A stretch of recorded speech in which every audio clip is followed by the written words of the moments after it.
Terapia breve estratégica en niños y adolescentes. Los orígenes de la terapia breve estratégica se encuentran en la perspectiva sistémica y el trabajo de Milton Erickson y Paul Watzlawick. Esta perspectiva se centra no solo en la persona, sino también en los sistemas que lo rodean en su día a día, es decir, la familia, las relaciones sociales, el ambiente, la sociedad, etc. En base a estos sistemas, la persona ha construido su percepción de la realidad, es decir, cada uno tiene una forma de entender las cosas en función de lo que ha experimentado en su vida y de lo que socialmente le han inculcado. La persona, pues, se comporta en base a esta manera de percibir la realidad. Pero además resulta que esta manera de entender la vida es bastante estática, por lo que la persona a menudo no es capaz de ver por sí misma cómo se puede interpretar la realidad de otra manera diferente. Giorgio Nardone adaptó estos conocimientos de la perspectiva sistémica y los unió a sus conocimientos en otras perspectivas de la psicología para crear la terapia breve estratégica, un tipo de terapia breve y centrada en el cambio de perspectiva de una forma natural, llevando a la persona a cambiar su punto de vista de una forma sutil pero muy eficiente. La terapia breve y estratégica puede definirse como el arte de resolver problemas complicados, problemas humanos, mediante soluciones aparentemente simples. Una premisa es que, aunque los problemas y el sufrimiento humano puedan parecer complejos y persistir durante años, no por esto deben requerir soluciones asimismo largas y complicadas. El modelo estratégico está basado en una epistemología avanzada en la que se recogen y confluyen múltiples fuentes, como la teoría de la comunicación nacida en el campo antropológico por Bateson, los desarrollos constructivistas de la teoría cibernética, los estudios sobre el lenguaje persuasivo de Milton Erickson, los principios teóricos aplicativos de la comunicación desarrollados por Watzlawick y por último las más recientes aportaciones del modelo de Nardone con la creación de protocolos específicos de tratamiento y el desarrollo del diálogo estratégico. ¿Por qué se denomina breve?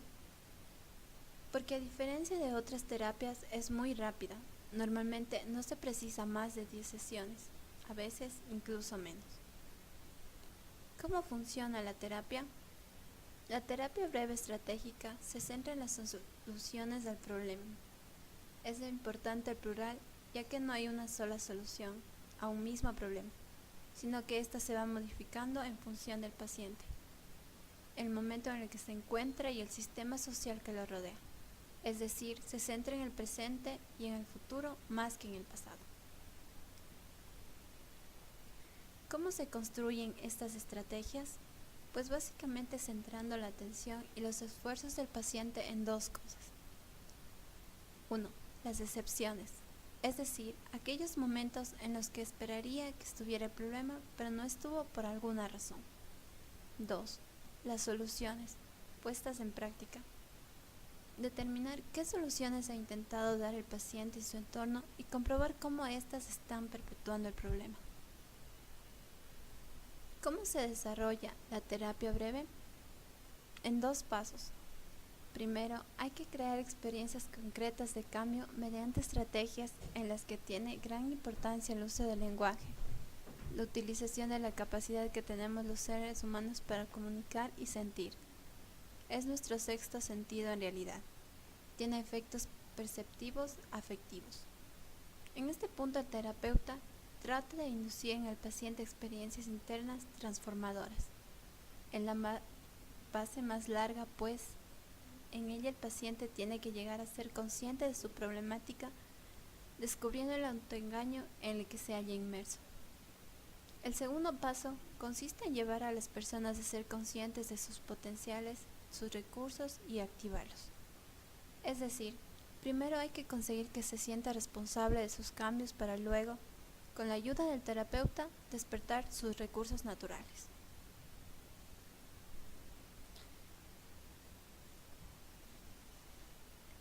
¿Están indicadas preferentemente en algún tipo de patología? La terapia estratégica ha resultado ser muy eficaz en numerosos trastornos, como los trastornos de la ansiedad, ataques de pánico, agorafobia, ansiedad generalizada, fobia social, trastornos del estrés postraumático, fobias específicas, obsesiones, compulsiones, hipocondría. También con los trastornos de conducta alimentaria, como la anorexia, bulimia y síndrome del vómito. La depresión en sus diferentes formas, los trastornos sexuales, los problemas de pareja, los problemas de la infancia y adolescencia. Los resultados obtenidos mediante tratamientos basados sobre intervenciones estratégicas bien construidas y aplicadas por el Centro de Terapia Estratégica de Arezzo, Italia, y por sus filiales sobre más de 3.000 casos tratados, muestran un 87% de casos resueltos con una media de 7 sesiones, haciéndose un seguimiento durante 6 meses, comprobándose además que no ha habido recaídas ni desplazamiento de los síntomas. ¿En qué tipo de trastorno no es válido?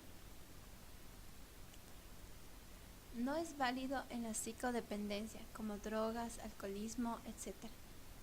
También está contraindicado en problemas que no presentan sintomatología fuerte. Si se trata de pequeñas crisis puntuales o problemas existenciales, no se puede reutilizar la energía del propio trastorno y el paciente no sigue las prescripciones. Podríamos decir que no está recomendado para casos sencillos, sino para los muy graves. Recordemos que la terapia estratégica utiliza la energía y la fuerza del trastorno contra el trastorno mismo. Si el trastorno es débil, la energía también lo es.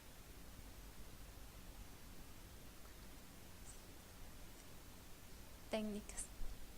El diálogo estratégico es una técnica de conducción de la primera sesión de terapia sorprendentemente eficaz para conseguir que el interlocutor o el paciente acaben cambiando sus convicciones más radicales.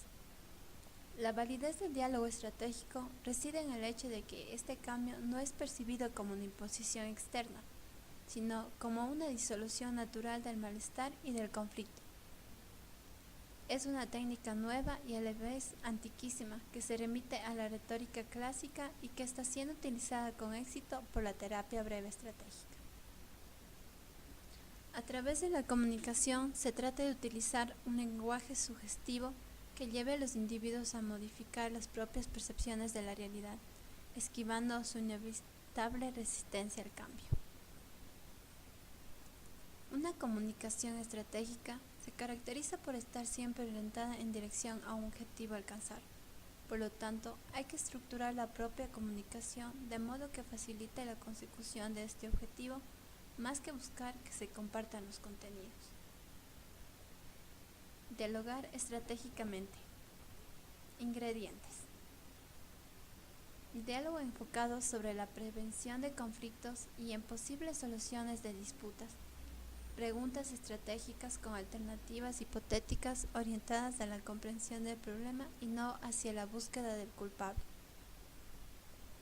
Su objetivo: no hacer perder al otro, sino vencer juntos. Transmite deseo de conectarse y no de enfrentarse. Genera un clima de colaboración entre interlocutores.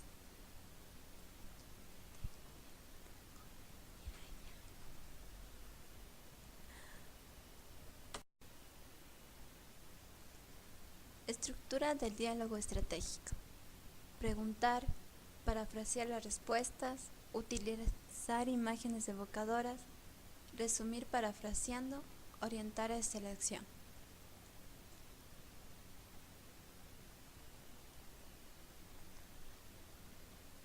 Entre otras técnicas encontramos la reestructuración con connotación positiva. Connotando un síntoma en términos de utilidad, se atribuye al comportamiento inadecuado o sintomático un carácter y una intencionalidad positiva. Connotación permite sorprender y predisponer a escuchar, reduce sentimientos de culpabilidad y se atribuye al comportamiento inadecuado una intencionalidad positiva. Encontramos también la prescripción del síntoma. La prescripción del síntoma es la ejecución deliberada de comportamientos sistemáticos, privando a estos de su espontaneidad, aparentemente indomable. Consiste en ponerle una tarea al paciente en donde acentuará la frecuencia, la intensidad del síntoma, las situaciones en que se presenta, para que identifique y recupere el control del síntoma. Utilizada en niños y adultos en los cuales las soluciones orientadas no fructifican o que sean del orden de lo racional. La posición complementaria o doble vínculo. La posición complementaria permite usar la resistencia para derrotar al adversario con la mínima fuerza, en una situación simétrica. Al aumentar el comportamiento, el niño acentúa el suyo. Paso a una posición complementaria pidiéndole una formulación del tipo: me gustaría mucho que no hicieras eso, pero si no eres capaz, no importa. La única manera que tiene de desafiar es precisamente hacer aquello que los demás creen que no va a conseguir. Utilizada en niños desafiantes ante la norma que nos sigue la racionalidad. Técnica del cómo sí. La finalidad de esta estrategia consiste en actuar como si estuviera el comportamiento adecuado o, lo que es lo mismo, la profecía que se autorrealiza. Es evidente que cada día surgen nuevas terapias más respetuosas con el ser humano, terapias que intentan que las experiencias vividas se conviertan en conocimiento y sabiduría, terapias que potencian el despertar de los recursos de la persona para permitirme una manifestación más completa en todos sus niveles de expresión: físico, energético, mental, emocional y espiritual.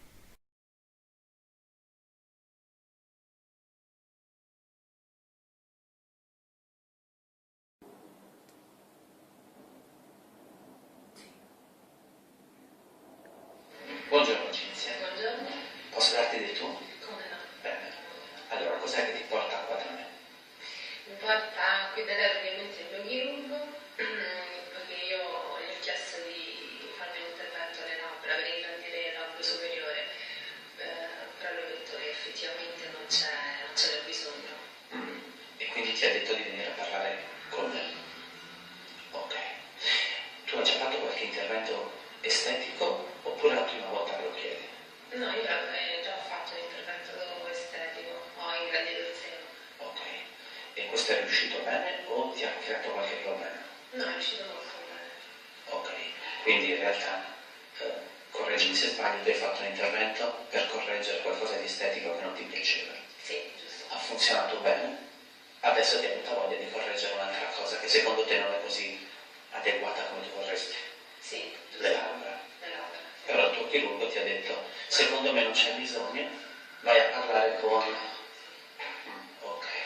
E a te questo ha dato disturbo il fatto che vi abbia detto non c'è bisogno oppure ti ha rassicurato?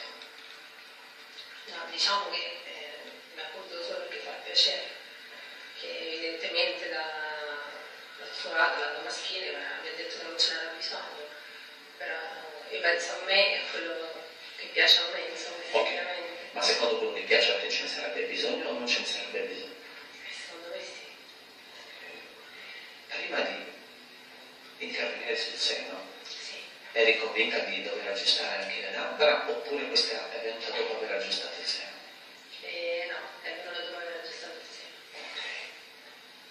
Quindi tu hai cominciato a scoprire il difetto alle labbra solo dopo aver aggiustato il difetto al seno? Giusto, sì. Ok. E questo cosa ti fa pensare? A me niente. Cosa ti fa pensare? Che hai scoperto un difetto solo dopo averne aggiustato uno precedente? Sì. Ma in effetti sì, su che questo. Com'è che prima non lo vedevi e adesso lo vedi? Questa è una bella domanda. Che evidentemente non guardo più quello perché ormai l'ho risolto e guardo altro. Ok. E pensi che dopo aver aggiustato le labbra potrebbe venire un'altra cosa da correggere oppure ti accontenteresti? Non lo so. Questa è una domanda un milione di dollari, non lo so proprio. Ok. Immagina, aggiusti il labbro superiore, diventa più bello, funziona. Potresti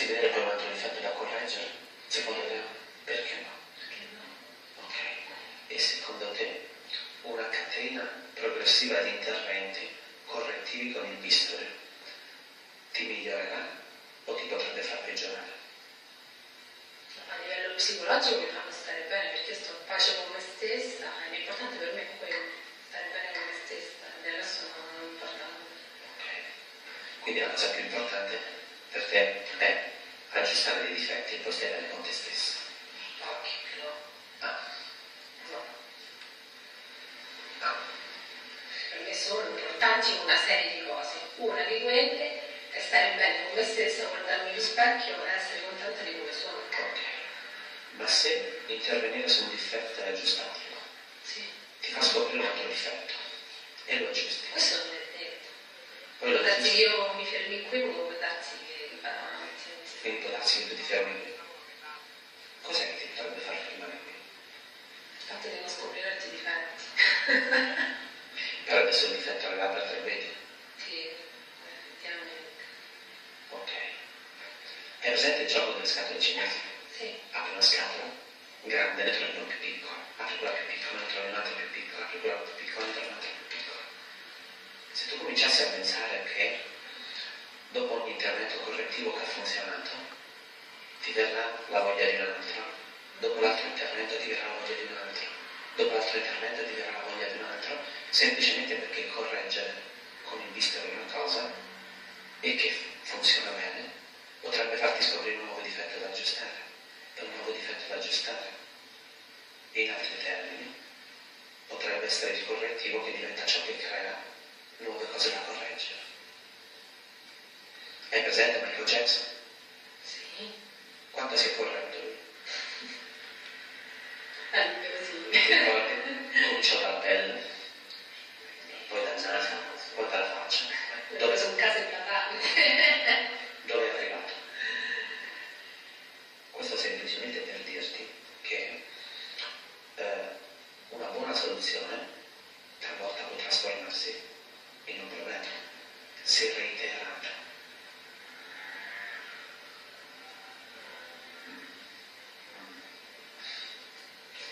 Quindi il mio consiglio è comincia a pensare che correggere una tua forma di presunto difetto può esserti d'aiuto, senza dubbio, ma potrebbe anche trasformarsi in un problema che crea un nuovo problema, che crea un nuovo problema, come il gioco delle scatole cinesi.